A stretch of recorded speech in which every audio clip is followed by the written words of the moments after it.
The general disposition, however, is, of course, for the bishop to teach in his local territory and not for the Bishop of Rome to micromanage everything. The primary disposition was to be synodal. The primary disposition was for the bishops to gather in councils and teach in councils. Yes, I understand. Say that again. That was really important. Yeah. Say that again. To teach in councils. In fact, even today, according to the church itself, even local councils in some cases do have magisterial authority. Some people miss that. Some people think, oh, well, the Pope has magisterial authority. Ecumenical councils have magisterial authority. And then a bishop has magisterial authority in his local diocese.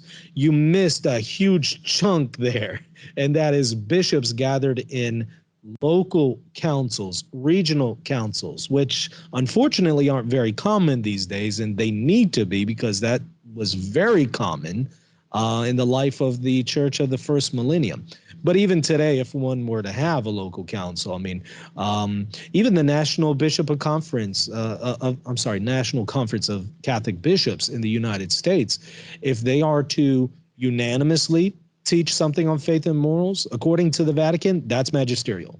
If they are to teach something and 2/3 are in agreement and only 1/3 is not, it will then go to Rome, and if Rome approves it, that's magisterial. So even today, we recognize that there is a teaching authority and an obligation to assent to certain non-ecumenical councils of bishops, and we miss that. So I do think that it's important for us to return to a proper understanding of synods and councils and things like that.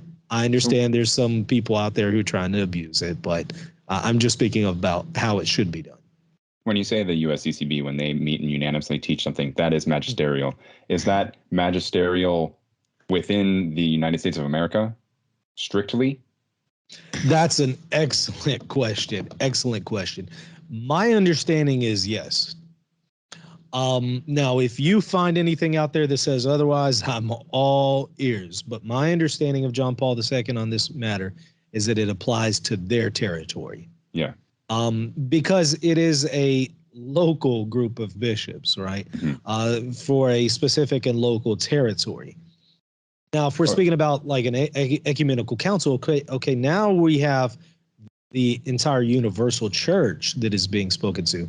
But something like the USCCB, that's going to be limited in scope. So I would say the authority is limited in scope. When the USCCB meets, I think they meet annually. That's not considered a council, though, is it?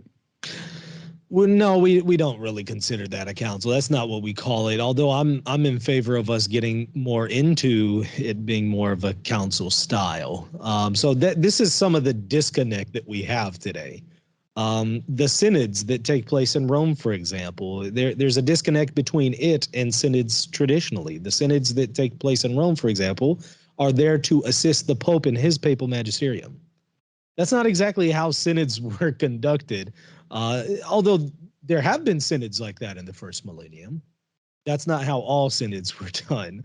But when we tend to speak of a synod, now we're talking about a group that's assisting merely the Pope, when I think that there's an application that can be made elsewhere. So when we speak of these things, the USCCB and the synods, there is a little bit of a disconnect here. And I would like for us to maybe return to a more ancient model, done properly, in light of Vatican I, yes, right? Recognizing papal supremacy, not affirming conciliarism or anything like that, but being done properly, but a little bit more in line with the model that's presented in the first millennium. Okay, you said something there that I want to ask about. Not approving conciliarism. So the critique from what's come out of Pope Francis's pontificate is that he isn't merely reaffirming the authority of the local bishops. Rather, he is progressing toward conciliarism. Could you suss out the difference between the two? Sounds like people who are reactionary, in my opinion. I haven't seen anything from Pope Francis that would lend itself to that kind of an interpretation. So if it's out there, I just haven't seen it, and I'm open to correction. But to me, it sounds like people who might not be really aware of the roles of councils in the first millennium. Now, obviously, there were problems of conciliarism in the first millennium too, but then there were many councils that were done that weren't conciliarist in the first millennium that were done right.